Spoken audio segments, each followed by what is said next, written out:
já saiu aí em várias pesquisas, inclusive do governo, que muitas famílias pegaram benefício do teu imposto, do meu imposto, que era para alimentar aqueles que são mais necessitados, o benefício do Bolsa Família, e investiram esse valor em apostas.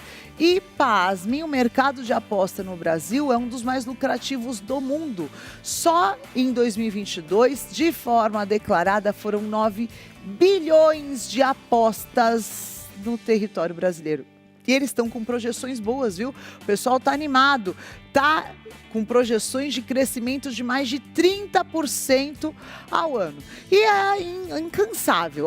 Você abriu as redes sociais, cada dia é uma bet nova. As empresas de betting de aposta estão investindo nos influenciadores, que também, ao meu ver, de maneira inescrupulosa, gente que nem precisa disso, está associando a sua credibilidade, seu público, às apostas. E uma das estratégias que tem afetado muito o comportamento dos consumidores, da população brasileira, é o ganho rápido daquele investimento que às vezes parece pequeno. Mas será que está ganhando mesmo? É isso hoje que a Vivian Pérez vai contar pra gente. Tudo bem, Vivian? Bem-vinda.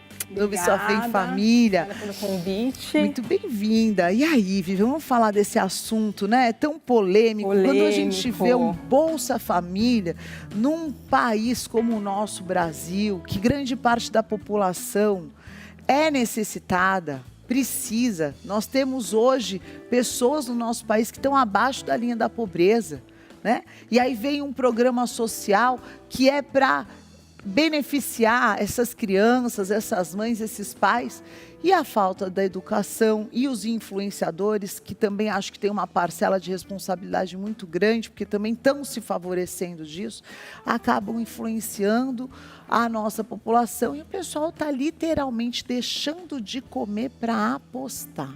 Exatamente. As bets entraram no mercado brasileiro em 2019, né? E demorou, teve um gap do governo, né, de uma resposta a esse mercado. Então, elas atuaram um pouco livremente ali no começo e lá para 2022, 2023, que começou a se pensar, olha, a gente precisa trazer algumas regras para ditar um pouco o jogo aqui. Eu estava até pesquisando quando que foi, por exemplo, que veio a regulamentação publicitária desse mercado, ela veio no final de 2023, então assim, demorou muito tempo para o mercado publicitário olhar para isso e falar assim, olha, a gente precisa criar regras, assim como o cigarro tem regras, assim como as bebidas alcoólicas têm regras, esse mercado também ele precisa de regras, ele precisa ter diretrizes, ele precisa ter aquelas frases que aparecem, né, jogue com responsabilidade, então isso veio muito tardiamente. Para você ter uma ideia, só no final do ano passado, com a regulamentação das bets, que o governo trouxe também alguma diretriz aí para esse mercado de influenciadores. Então, realmente, assim, é algo muito recente e que, na minha visão, veio tardiamente. Tardiamente. Né? Mas você não acredita, Vivian, que essa liberação para que os influenciadores, que têm muita influência na população hoje, tenham liberdade de anunciar esse tipo de aposta? Não é uma maneira de ali dar uma voltinha, driblar a lei? Existe.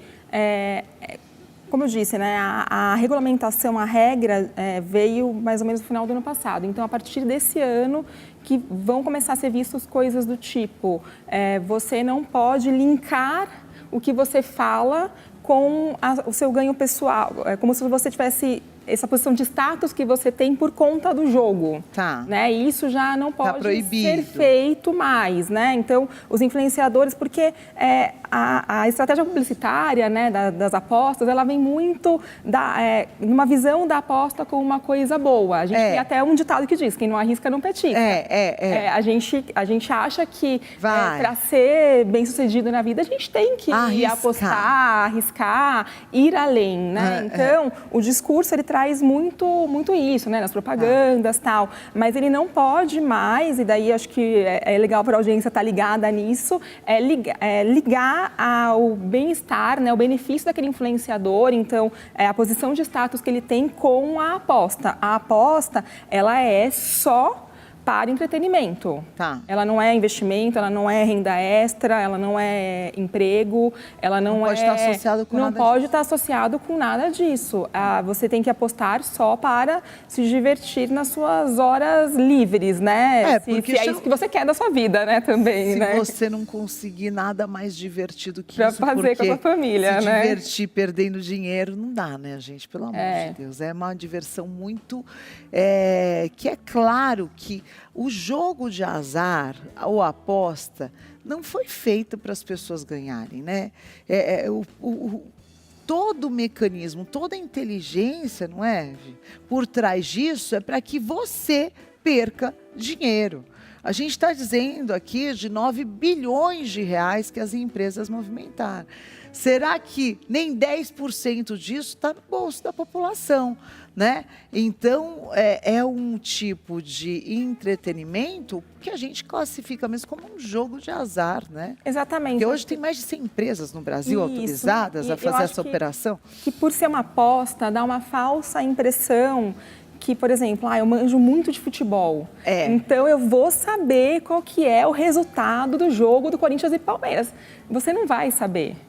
Você não vai saber, é isso. Então, né, por ter essa característica da aposta, às vezes a pessoa tem a impressão de que se eu pesquisar muito sobre o Oscar, você pode apostar em tudo, né? Então, as bets, elas permitem que o esporte, obviamente, é o foco central, né? O futebol, enfim. Mas você pode apostar em tudo. Você pode apostar em quem vai ganhar o Oscar. E a pessoa tem esse falso sentimento de que, se eu pesquisar muito sobre isso, eu posso ter uma aposta mais certeira. E isso, na publicidade das bets, ela tem que estar muito clara, né? Que na verdade, é um jogo, né? Você pode ganhar, você pode perder. Não tem uma lógica, né? Garantia nenhuma. Garantia nenhuma por trás, né? Como é que eu vou saber exatamente quantos cartões amarelos vão sair no jogo entre Fluminense e Flamengo? Nem você acho que nem o juiz do jogo vai saber. Então, acho que também tem muito essa consciência de que é aposta, né? O próprio nome já diz, é aposta. Você está ali apostando e a tua chance de perder, ela é muito grande mesmo, porque é claro que o algoritmo vai trabalhar com a captação. Então, você na primeira vai ganhar ali um pequeno benefício. Então, apostou, vai ganhar alguma coisa de imediato. E depois, que é a mesma estratégia mais do que manjada, né? Mais do que sabida dos cassinos, né? Onde a pessoa vai lá, não é para ganhar dinheiro, né? Até o design das bets, a maneira que ela é colorida, né? Ela é atrativa, é para que você vá ali, como a Vivian colocou, se entreter. Mas é claro que o objetivo é que você perca dinheiro. É a maioria das pessoas perdendo e ali um ou outro, claro, uma hora ganha para que continue sendo atrativo ao público, mas é muito delicado. Agora, você acredita que as plataformas, elas deveriam ter, mesmo depois dessa regulamentação, um controle maior para que prevenisse até principalmente as famílias de baixa renda, de perder o sustento? Você não acredita que a lei ainda vem de uma maneira muito suave dentro do impacto social que tem gerado? Em termos assim, a minha área mais é publicidade, né? Mas assim, em termos de... como eu disse, né, a regulamentação ela ainda é muito embrionária.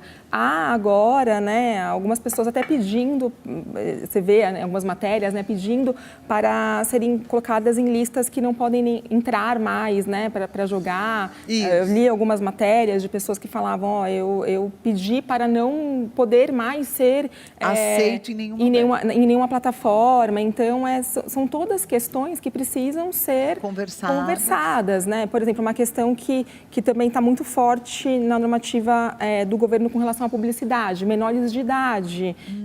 As comunicações, elas não podem de forma alguma ser direcionadas para o público menor de idade. Inclusive, assim, há recomendações, o próprio CONAR, de que as pessoas que participem das propagandas, os influenciadores, aparentem ter mais de 21 anos.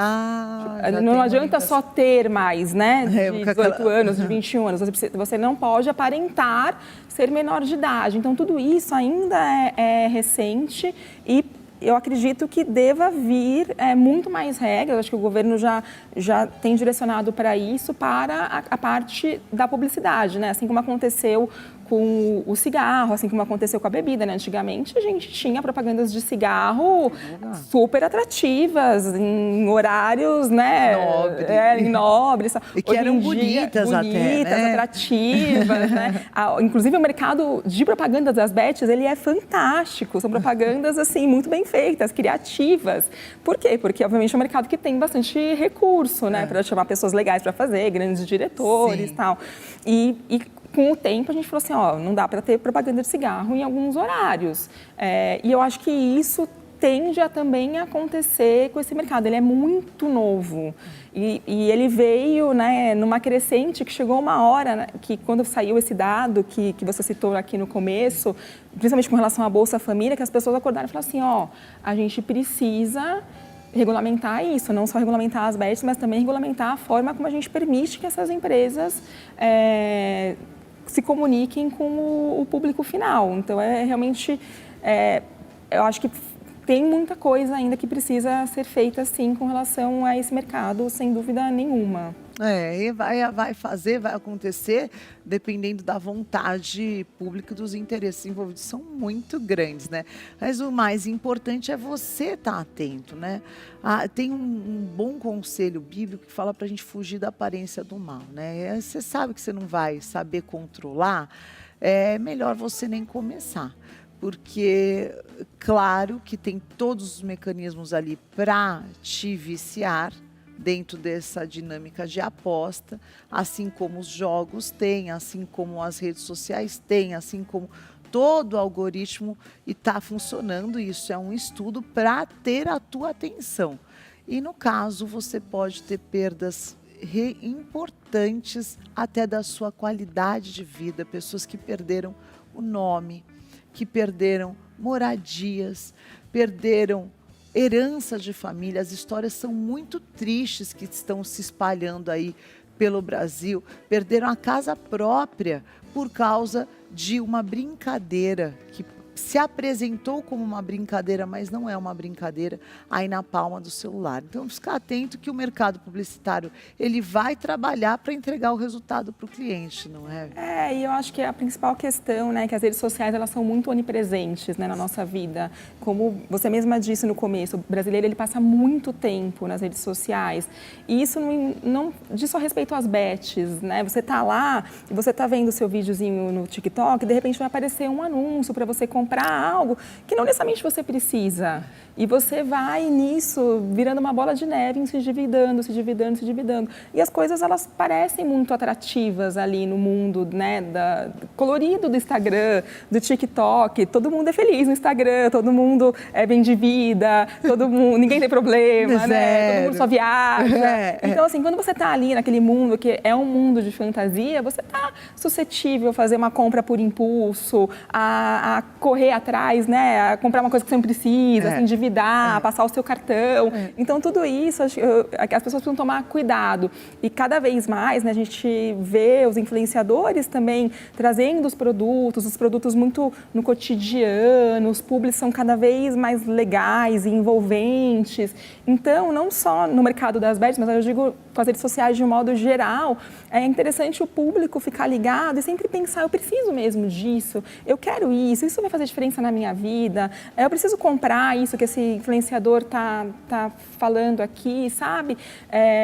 Porque realmente, assim, é um mar de informação, né? E a gente fica um pouco submerso nesse mundo. E tem alguns documentários muito importantes que você pode assistir, não é? Sobre esse mecanismo das grandes marcas para sempre criar uma necessidade para que você consuma sempre algo. Claro que um dos prazeres do teu trabalho é você poder consumir, né? O poder de consumo, ele é importante em todos os aspectos, mas que você faça isso com consciência, também pensando sempre, né, no equilíbrio, tendo uma reserva, honrando aquilo que são os teus compromissos, honrando a tua espiritualidade, sendo fiel naquilo que você acredita, devolvendo um pouco ao próximo e também tendo o seu momento de diversão, mas que isso não te cause um prejuízo, um dano que pode sim destruir famílias. Então vamos ficar atento, toma muito cuidado e se você hoje está enroscado nessa situação toda, já existe centros de apoio para pessoas que estão dependentes em vícios de jogos. E até daqui a pouquinho a gente vai falar sobre o GALF, que é um ministério totalmente gratuito, que nós temos na Igreja Renascer em Cristo, que a gente trabalha com dependências, todo tipo de dependência, inclusive temos trabalhado também com a dependência de jogos e de apostas. É importante você procurar ajuda para você sair, né, dessa situação e não continuar perpetuando um comportamento que pode te levar à tua completa ruína, aquilo que era uma brincadeira inocente. Muito obrigada, viu? Obrigada por estar aqui com a gente. Você pode continuar acompanhando a Vivian nas redes sociais, @ViPeres. Bom domingo para você, Vivian.